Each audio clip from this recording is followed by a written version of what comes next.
My. Because y'all rusty dusties. Y'all should have some information because y'all sure aren't 20 anymore. I'm not far from it. And neither is her. Honey. You can't throw a rock at it. Yes, I can. She's That's still all I on know. the other side of 35.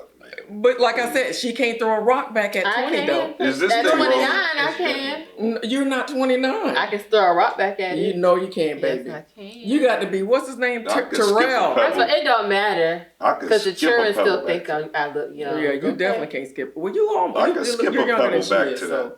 All right, y'all I ready? just turned 31, man. Okay. We already rolling, so you talking about some red news? It's already rolling.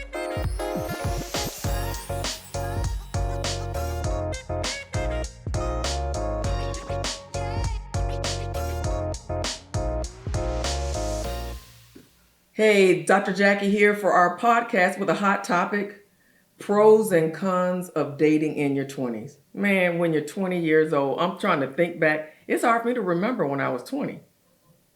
I'm just joking. Somebody was supposed to laugh at that. Because it hasn't been that long ago. And you could have been a little bit more convincing with that. That sounds like a bewitched laugh. I'm like, what is this? But at any rate, a lot to cover, so let's jump in. We're not going to have you long. So what can you think of that are some of the pros of dating in your 20s, sir? I would definitely say just experience and gaining what you like and what you don't like. You know, you can find out a lot about what you can tolerate and what is intolerable for you. In your 20s. Doesn't work. In your 20s, for sure. I mean, I think a lot of the teenage dating time is really for you to get your butterflies out, your little like first love situation out. But I think a lot of people mismanage some of dating in their 20s, you know? So when you say mismanage, how so? I think you shouldn't get into a more serious relationship younger in your 20s, unless you really know that that's the person for you. I think you should more so be single, learn more about yourself for the most part. I think there's anomalies. I think there's different, people that don't fit that mold. But for the most part, I think you should just have fun, enjoy, build what you need to build so that you can be a better person for the potential person that you're going to be with. I can agree with that. What about you, Michelle? I agree. I think for our generation, I mean, we are millennials. We were still on that trajectory or that narrative that you have to get married by a certain age. And in your 20s. What was that age? 25 for a woman. And for a man, you have more time. But for a woman, 25, if you weren't married, you're kind of considered still an old hag or an old maiden. Or what's wrong with you? I think the newer generation, they have the flexibility of they don't have a time period. They just, whenever they find the right person, that's when they find it. So I was that person who thought I had to be stuck to a timetable. I did get married by the time I was 25, and it was hell on wheels, child. But I agree. That's another topic. That's another topic. But I agree with Aaron. I think if I knew more, one, about my own self, who I was becoming, what I wanted, what I didn't want, I would have made that decision. Because it would have been based on other people's perception or desperation. Yeah. You know, and I'm going to say this again because people they've heard me say it before, but I think that if you use dating for that opportunity to be your classroom of learning about who you are, like you said, what you can tolerate, what you like and what you don't like, it wouldn't be an issue. But the harm comes in and the pain when we make it something much deeper and when we start getting intimate with people, sexually. Now there's skin in the game. And I think that a lot of times there's a lot more hurt. What I love as a pro to me for dating in your 20s is that you're not tainted. Well, that's baggage. Yeah. I mean, so you're really able to come to a relationship really wanting to know people. The only con is that you don't have knowledge. There's this saying that says you have zeal but no knowledge. So, you're excited about seeing other people, dating people, but you just don't know enough about how to set boundaries or what are your do's and your don'ts. And so you just kind of dive in and it's like a living experiment.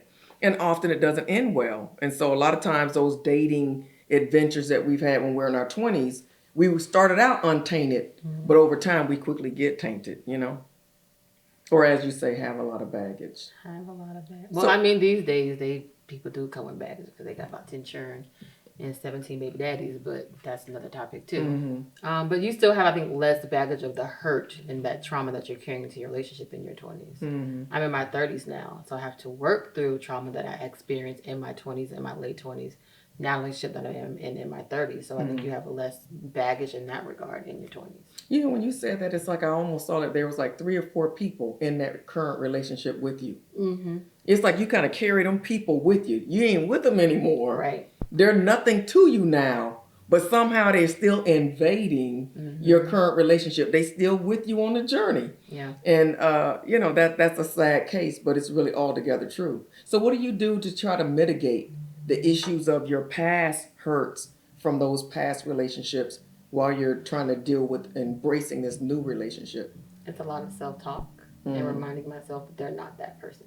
And trying to see what did they show me versus what I'm trying to create in my mind is going to happen. So it's a lot of self-talk. And also, it seems like to me a lot of analysis, like you're analyzing to continually show yourself that this is not that person, that they're not doing the same things that other person did. Yeah. That's good. That's good. What about you, sir? Aaron Delro, can you give us some of your pros or cons to dating in your 20s? I think some of the pros are just, like I said, just for figuring out what works for you, what doesn't work for you. Also, just gauging tempo, right? Like everybody has different tempos and temperatures within relationships. Like you may realize that you need somebody high speed, fast paced, maybe like you might be, right? Or you realize, okay, I don't need somebody who matches my same speed. I need somebody that's opposite speed, a lot slower. That slows like you down a little slows bit. me down a little bit. Things of that nature. I think some of the cons, there actually could be many technically, would be more so just that need for self-discovery, right? So that time frame where you really need to just be by yourself. You need to learn yourself more. You need to figure out some of your personal goals. A lot of times in the United States, I think we think about financial goals or like career goals. We don't talk a lot about personal goals. Like a personal goal is Michelle may want to be a mother, right? We don't chart towards that a lot of times. It just happens. We let stuff happen to us, like your baby daddy point, right? Instead, we should really be more focused in our 20s on how are we going to achieve some of our personal goals. Another personal goal is buying a house. You know That's what I'm good. saying? That's good. Like things of that nature. So I think those are pivotal things. But I also think part of your 20s got to be for having fun. You got to just have fun. Because you don't want to be the person that's in a relationship later in life at 29, right on that boundary line of 30, or in your early 30s, and then you never had your fun, you know? Or you really want to start a family, but you holding off starting a family because you need to have that fun with your mate now, your fiance or husband or wife, whatever the case, right? So I think it's intricate, you know? It's intricate dating in the 20s. My personal suggestion would be try to leave the first early bit of your 20s to be single and really cultivate who you want to be as a person and who you are as a person moving forward. You touched on something that I think is really important. I think that for women, the biggest thing that undermines our success is the fear of being alone. Unlike men are solitary. Men, they go to the mall by themselves. They do a lot of stuff. They live alone. They don't feel any kind of way, you know. But women are different. We're socialized from birth to do so many things together. We do everything together. Go to the bathroom together, go shopping together. We live together. We do everything together.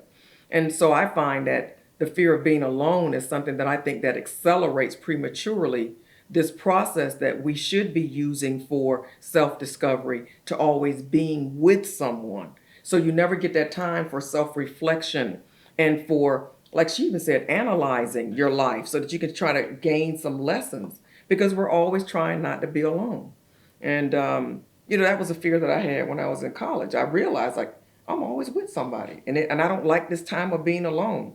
And so it was something that I felt was really important for me to conquer. And I think that that's an issue for young women. That's the reason. What you're saying sounds so like matter of fact, good wisdom. So why isn't it being done? Because I think the fear of being alone. Yeah, I would agree with that. Definitely for women, that was a fear of mine. I didn't want to be alone. Then once I did get divorced, I loved being alone, but I was in my 30s, so it was different. But that fear of being alone is really, I fear that I'm not going to be safe. I feel like women, we feel safer when we have someone. I think men feel safer on their own because they feel like they can control the environment better of those extra people. So that was a fear of mine, and I agree. But there were like your 20s, your early 20s, yes, have fun. I think in our 20s, we don't focus enough on preparation to your point of, I want to be a mother. Well, you take a parenting class. Like, we don't prepare for that. I want to buy a house. We need to prepare to get your finances in order. And I know I didn't do that until after I was 25, I was already married. Because I would have prepared beforehand. I wouldn't have made the decision that I made. I think a lot of us fall into that. Even if we don't get married, we may get with this person, we have a child, and then now the child is left with our bad decision because we didn't prepare properly to be with this person for a lifetime. So I would say 20s, have fun in the beginning, but now you start preparing for life. Well, you know what? I don't really have anything else to add to that. I think that that's the message that we need to take home, is that we need to prepare.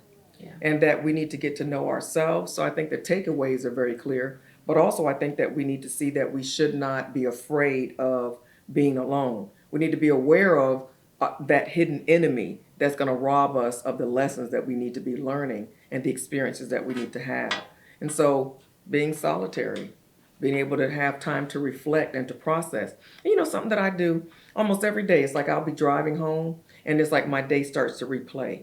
It happens a lot when I'm showering at night or I'm just taking a bath, I'm just sitting in the tub and my day begins to replay. And it's so funny because all the things that I went through start to add up. You know how you can read something? You can read the writing on the wall, but they talk about reading, that an essential aspect of reading is comprehension. You read it, you got all the words right, phonetically, right? You read it, but did you understand what all that meant? And I feel like a lot of times as we go through our day, if we don't have that time for reflection, we're not able to comprehend what that day brought to us that we didn't have. What did these different experiences mean that we should take away from that day? And so for me, that replay thing. And it's so funny how I'll see certain things that will stand out in my mind that apparently happened during the day, but I didn't comprehend. I didn't add up everything. And so now I get that moment to then go back and now replay it and now learn and take my notes and make those memos to self that I need to take forward. And so in closing, that's what I would say that, the fear of being alone is stealing from us, is that opportunity to enjoy the lessons that life has taught us, to glean from them, and to make those mental notes that we need to go forward on. Well, anyways, I just want to thank Delro and Michelle for joining us today. Don't argue with me now. You are definitely far from your 20s. You can't even throw a stone back at the 20s. It's right there. I can make my way over there a little bit. No. Thanks for tuning in, and we'll see you again for part 2.